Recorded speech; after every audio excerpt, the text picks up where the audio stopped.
يونايتد هيكسب جالتاسراي، وجالتاسراي كسب 3-2 بوحش من مانشستر يونايتد.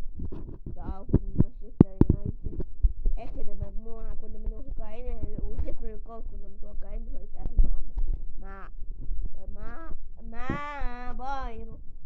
مبروك لجالتاسراي. ندخل على الماتش اللي بعده، قلت بنفيكا.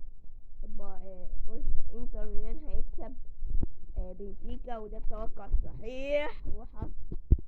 قلت قلت اسمه ايه، مش ريال مدريد هيخسر من نابولي، ونابولي خسرت من ريال مدريد 3 توقعين غلط وتوقع صح بس. وكان اداء كويس من ريال مدريد وبيلينغهام وكل يعني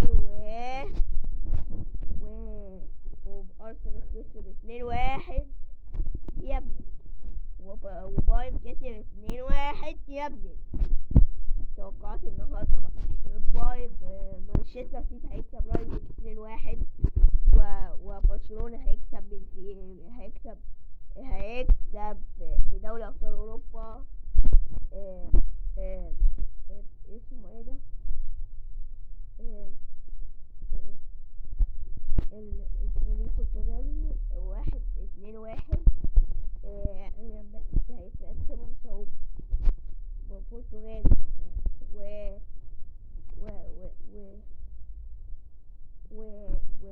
نيوكاسل هيلاعب باريس سان جيرمان النهارده الساعة 10. كل الماتشات الساعة 10. برشلونة وهيلعب الساعة 10. باريس ونيوكاسل. باريس هيكسب 2-1، ويعني هيبقى ماتش برضه صعب يا بلاد.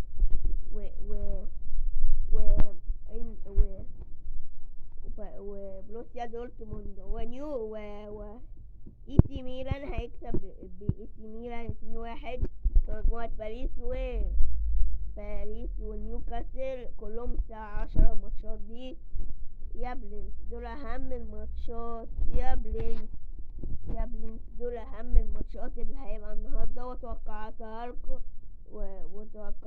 لكم يعني يا برنس. بس كده، سلام.